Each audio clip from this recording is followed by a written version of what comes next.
Tantor Audio, a division of Recorded Books, presents 12 Steps to Mr. Right by Cindi Madsen.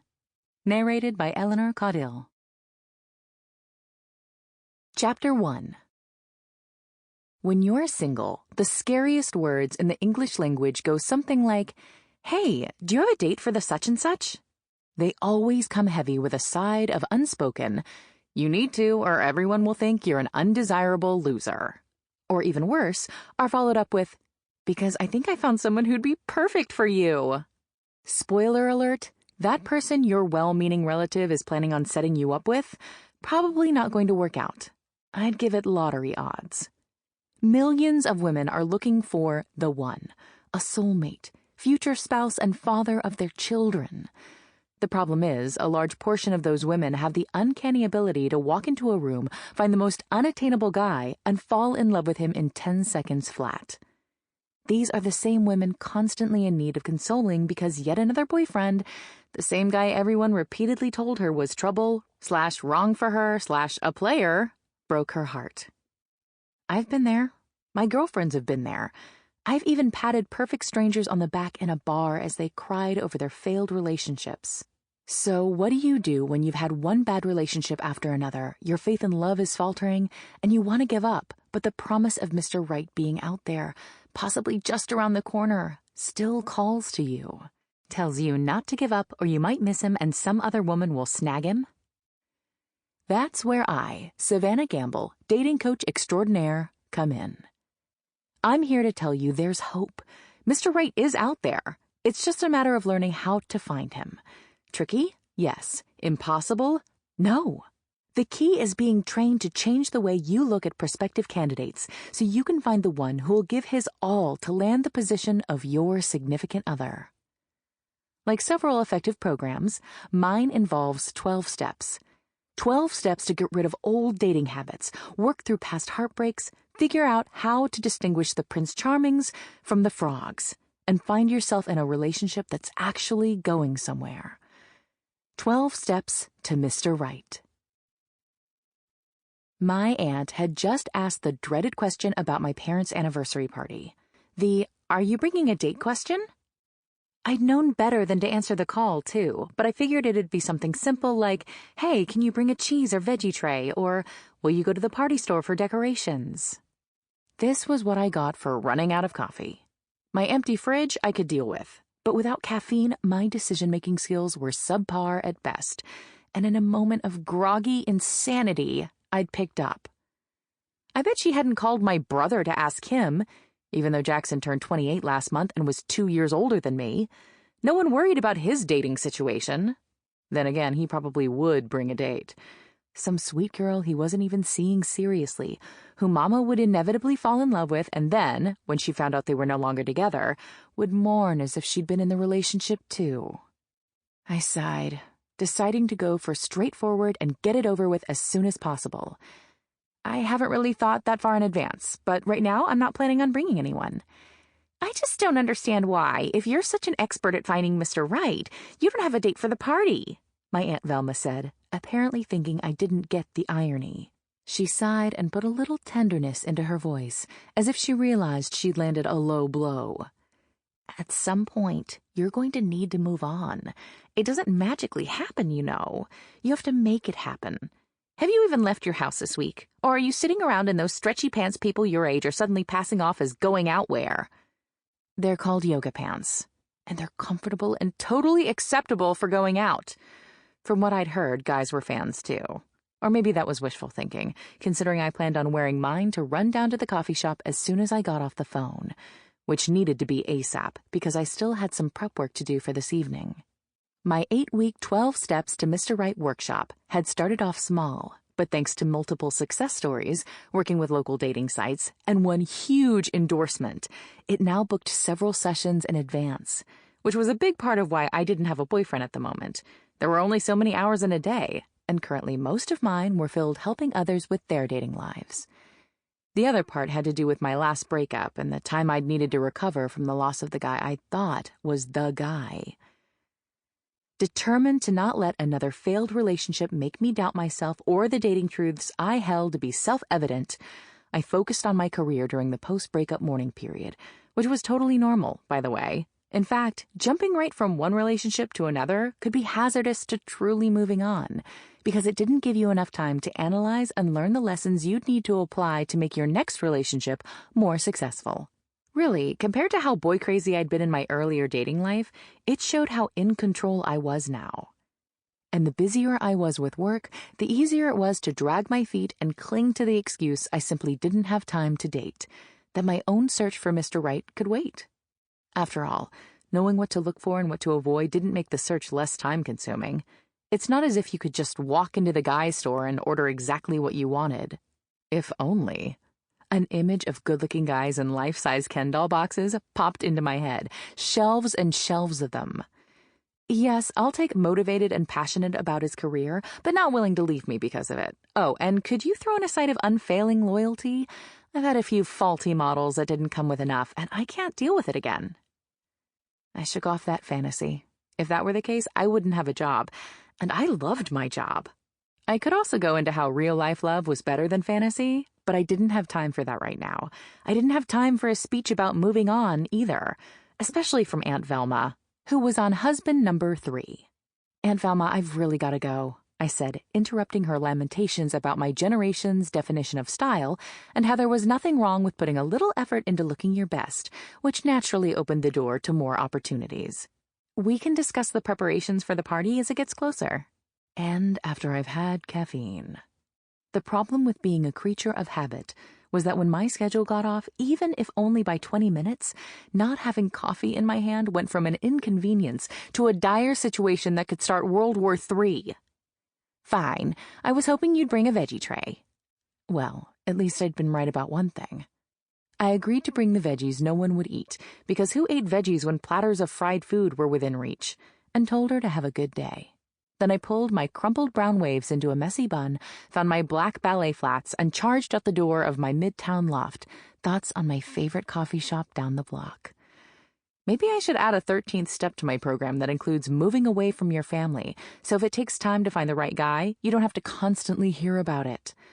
Definitely not conducive to the positive affirmations I instruct women to tell themselves while putting the program into practice. I had one of those huge families with lots of aunts, uncles, and cousins who had weekly dinners together and a desire to know exactly what was going on in everyone's lives.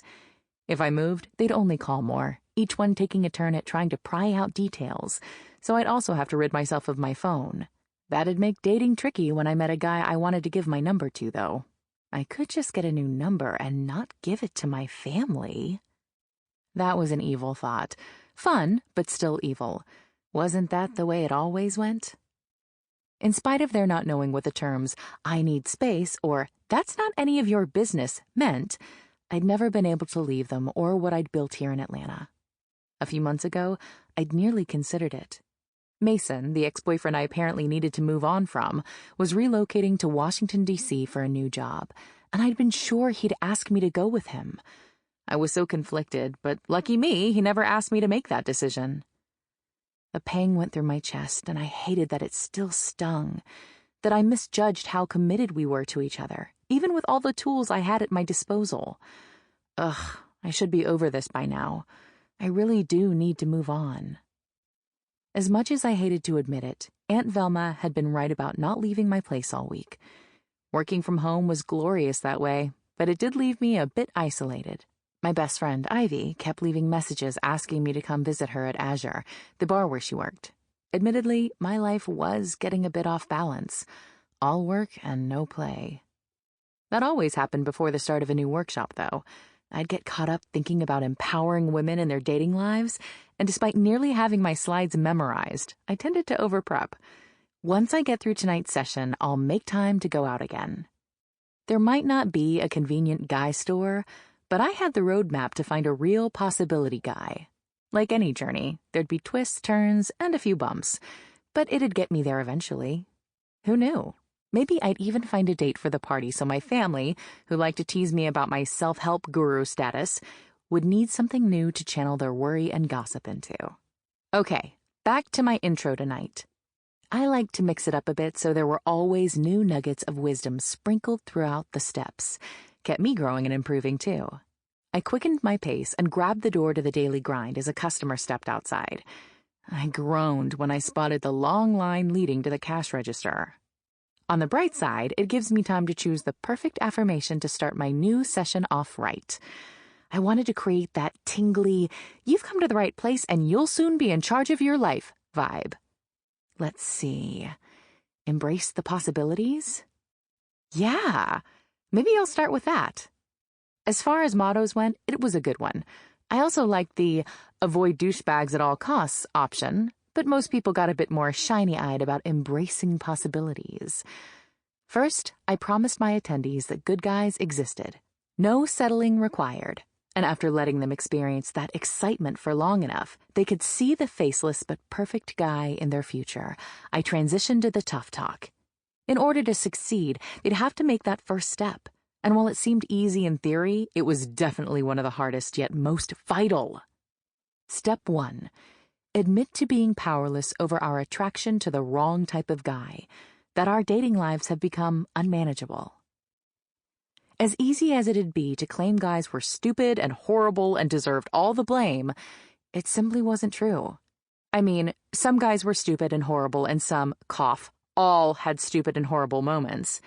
But until we as women admitted our fault in the situation, we'd be doomed to repeat our mistakes. No one said my program was easy. Bless the cashier and my regular customer status, because my order had already been put in before I reached the front. I simply added a banana nut muffin to my large cappuccino. By the time I paid and had my bagged muffin, the barista was calling my name. "Savannah? Savannah Gamble?" A different, deeper voice said from behind me. Scooping up my coffee, I spun around and squeezed my cup so hard the lid popped off. Scalding liquid sloshed over my hand and onto the floor, barely missing my shoes. Hot, hot, hot! Linc grabbed napkins and started patting my fingers, at which point I became fairly certain he wasn't, in fact, a mirage or figment of my imagination. I set my coffee cup and bag aside so I could help clean myself up. Only I got caught up staring into familiar blue eyes instead. Hot. That was the problem with Lincoln Wells. Between the light brown hair he usually kept on the buzz to short side and those striking blue eyes, he was the kind of hot that had scrambled my brain for an entire year in college. "Sorry," he said, wadding the napkins into a ball and making a perfect toss into the nearby trash can. "Didn't mean to startle you." One corner of his mouth curved up. Oh, the hours I'd spent daydreaming about that sexy, crooked smile. And then he pulled me in for a hug. "I can't believe it's really you." On autopilot, or maybe force of habit, I hugged him back. Like in college, he was all lean muscle, although he'd filled out a bit, broader in the shoulders and chest. My heart skipped a few beats, and I told myself to stop those rising tendrils of attraction right in their tracks. No thinking about how solid or warm he was, or how long it had been since I'd been this close to a guy in general, much less a good-looking one. I pulled back and grabbed my coffee and muffin so I wouldn't be tempted to reach for him again. "Wow, it's been a long time. Are you in town for a visit, or—" "Ivy didn't tell you? I moved back. Last weekend, actually." Admittedly, she and I had been missing each other lately, playing phone tag due to crazy schedules, but news like this? It deserved a meetup involving alcohol at the very least. Which is probably why she'd been so persistent in trying to get me to go to Azure. But if he moved back to town last week, Ivy had probably put off telling me, afraid of how I'd react. Linc ran his gaze down me. And the only reason I straightened, patted my bun, and wished I'd showered and worn something besides yoga pants was because I wanted him to see what he'd missed out on. Not because I wanted to impress him or anything. I didn't want him to look at me as more than a friendly acquaintance, the cool girl he used to hang with in college, who he'd had drunken sex with one night. "You look great," Linc said, and I opened my mouth and then shut it, not trusting my voice to come out as shaky as I suddenly felt. 5 years ago, I would have given anything for him to look at me as more than a friend. I'd just known he would eventually see what I had the day I'd met him, that we were meant to be together. That night during spring break when he kissed me and we ended up in bed, I thought he finally realized it too. Ivy had repeatedly warned me he wasn't a relationship guy and was a bad idea to fall for him, so I don't know why I'd been so surprised to wake up alone the next morning. He'd left a note, but all it had scribbled across it was an ambiguous, "Catch you later." I guess it wasn't all that ambiguous, because clearly it was a blow-off, "Don't make this more than it was" letter. Stupidly, I thought starting out as friends meant it'd be different with us, that our connection was undeniable and I wasn't alone on Team Together forever. The way he went on as if lines had never been crossed crushed me, but I knew I shouldn't blame him, since we never officially dated. He'd clearly only seen our night together as no-strings-attached fun, but that was the point now, wasn't it? I fell for unattainable guys. Used to. After that experience, I changed, and honestly, the guy standing across from me was the reason for several rules in my program, including know where you're at with a guy before you sleep with him. Realizing I was staring, I cleared my throat and took a stab at normal conversation. "So, did you move back for baseball then?" In a roundabout way. The baseball thing... His smile faded, and then he reached out and squeezed my shoulder. Guess I should have put my coffee in his hand to prevent contact. Not that I was experiencing butterflies. That sensation in my gut was from the caffeine jump-starting my system. Never mind I hadn't had a sip yet. Had to be a contact high through the skin. Yeah, definitely. "It's so good to see you, Savannah. We should catch up." "Nope, bad idea." "Totally." "Here, let me give you my number." He held out his hand for my phone, and I didn't know who was in charge of my body, but whoever she was, the traitor shifted her bag and coffee cup and handed him my cell.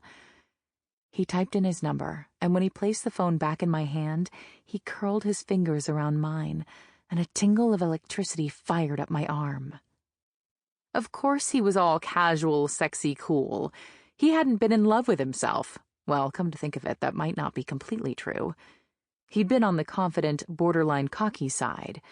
That was what happened when you were the star pitcher for the Georgia State University Panthers, and women constantly threw themselves at you. Anyway, I assumed, as the only curveballs I'd thrown were when I'd been aiming straight and the ball decided it had other plans. I was that kid picked last for baseball. And basketball. All the sports, really. But Knowledge Bowl? Yeah, I rocked that shit. The barista called his name, and when he moved to grab the cup, she also batted her eyes and shot him a flirty grin. Obviously, his effect on women hadn't changed. Luckily, his effect on me had. Instead of standing by like an idiot while he flirted with another girl, I took my soggy coffee cup and my muffin and hurried toward the door as fast as I could without running. I thought I might have heard my name again, but I wasn't sure, and no way was I looking back. Because I, Savannah Gamble, was powerless over my attraction to the wrong type of guy. But my dating life was no longer unmanageable, thanks to the fact that I now knew how to avoid letting it get that way. Despite all that, though, I was still going to have to kill my best friend. Chapter 2. As soon as I'd scarfed my muffin and put caffeine in my system the old-fashioned way, I flopped on the couch, opened up my laptop to sort through emails, and decided to call Ivy. She worked the closing shift at Azure, which meant she'd probably still be in bed, but I couldn't wait until after my workshop to talk to her, not without going crazy anyway.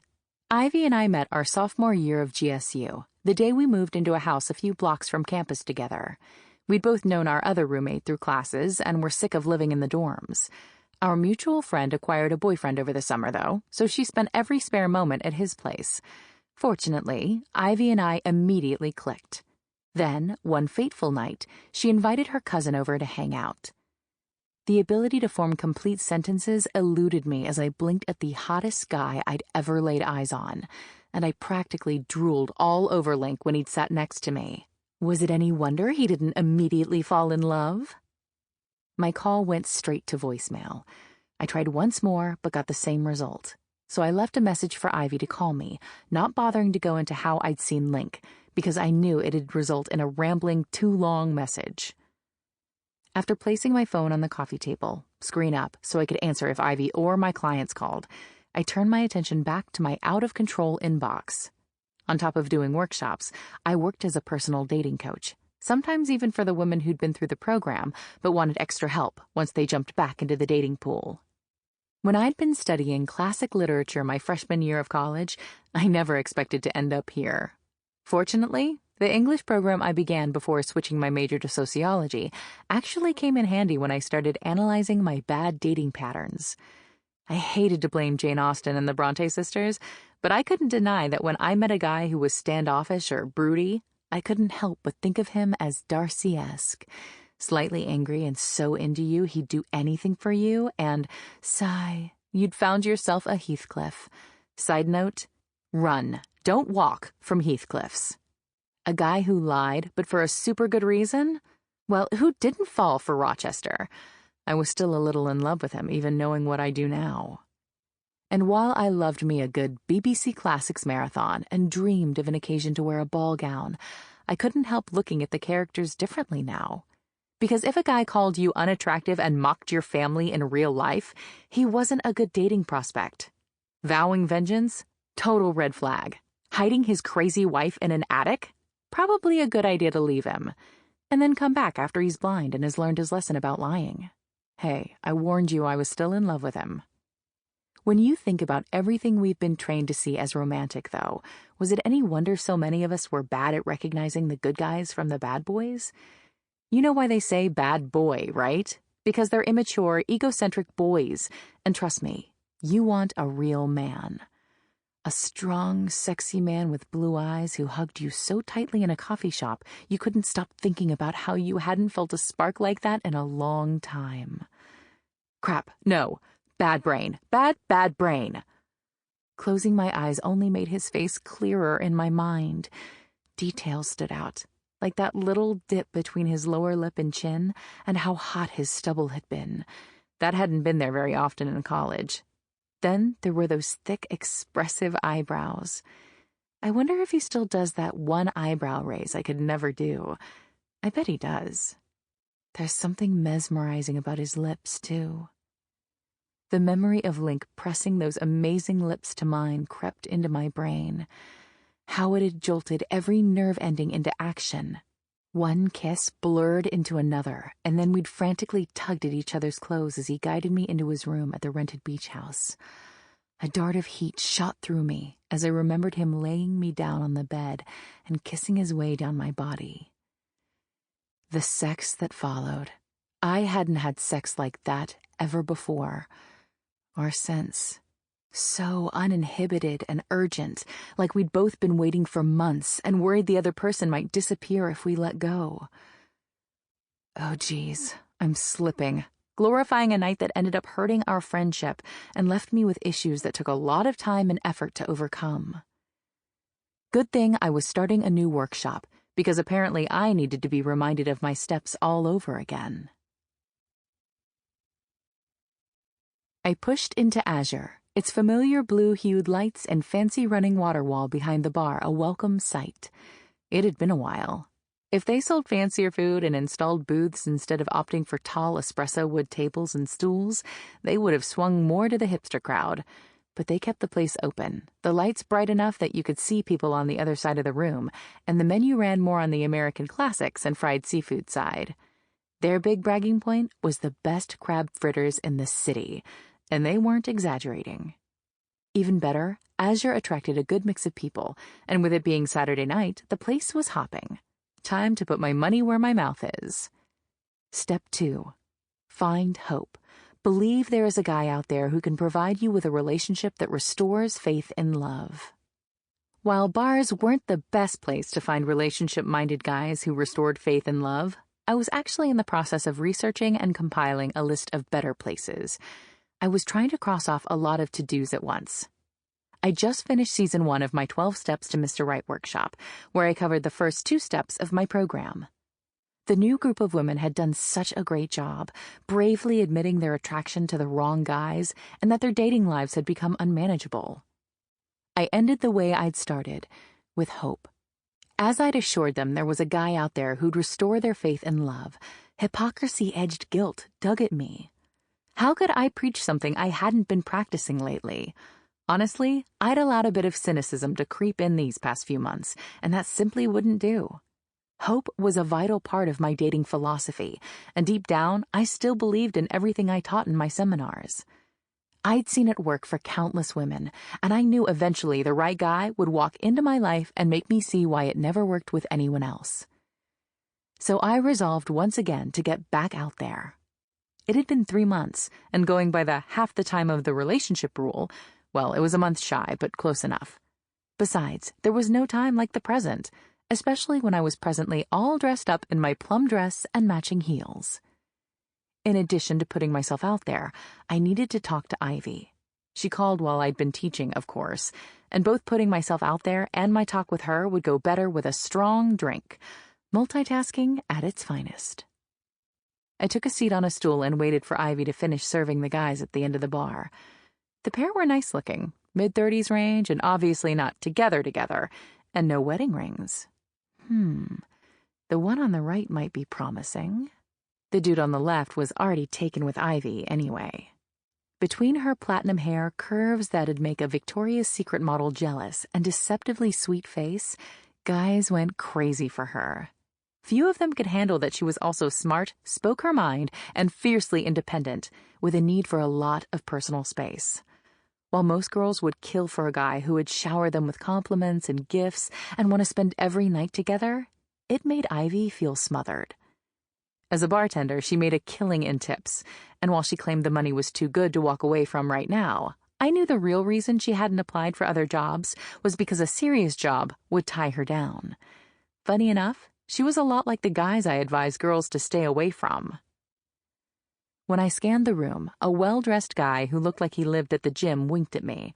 Not that I wasn't flattered, but the discretion I'd fine-tuned through the years took over. The guy oozed charm, and guys with that much confidence had a reason.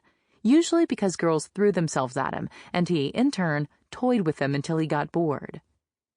Even as my brain screamed, "No thank you," a tiny thread of attraction rose.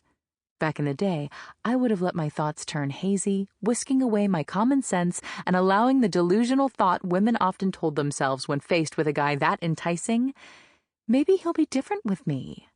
Now I knew to shut it down and redirect my thoughts back to reality. One of the main problems with learning to find Mr. Right was that most women basically had to rewire their brains. Often, and by often I mean 90% of the time, the most attractive, desirable men were the worst fit in the long run. I wasn't sure why evolution hadn't helped us out with this problem. I get that however many centuries ago, women needed a big, strong man to bash a saber-toothed tiger over the head and provide them with children who would also be good at club-wielding and foraging. But when was the last time any of us needed those skills? Granted, I could use a helper to send to the grocery store so I didn't have to change out of my yoga pants and deal with shopping, and then even worse, turning that food into a meal. Nowadays, though, I could invest in a service that'd do my foraging for me. And there was a restaurant on every corner when I didn't want to cook. And if I ever found a man willing to do both of those things for me, I'd put a ring on it. No further questions. So why, after those caveman skills became irrelevant, haven't we evolved? How many centuries do we have to endure heartbreaks before women everywhere are born with an attraction to men with brains over brawn, to men who want to commit? If that's a no-go, at least give women the muscle structure to wield the clubs as well. That way, they can bash idiot guys over the head and drag them down the aisle. Hey, if Madonna's arms are any indication, we might get there. But since all that doesn't bring to mind the happily ever after most of us are searching for, the dragging a man down the aisle instead of seeing him smiling at the end, not Madonna's arms, then we have to be responsible for our own evolution. I'd been so caught up in my thoughts, I didn't notice Ivy had come over until she set a lemon martini in front of me. I'm guessing you've decided against the J. Crew dude who's trying to catch your eye again? Yes, because I've evolved. No matter what, though, I am flirting with someone tonight. If I can't find any eligible Mr. Rights, I'll have to make do with conversation with not so eligible, simply so I won't forget how. The fact that I was so rusty only increased the pressure. I took a sip of my drink, enjoying the sweet and sour mix. She'd made it extra strong, too. As far as fortifying attempts went, it wasn't bad. I'll keep my eye out. So, I've been needing to talk to you forever. Ivy leaned her palms on the bar, and I waited to see how she planned on breaking the news about her cousin being back in town. How was the first session of your work? Sample complete. Ready to continue?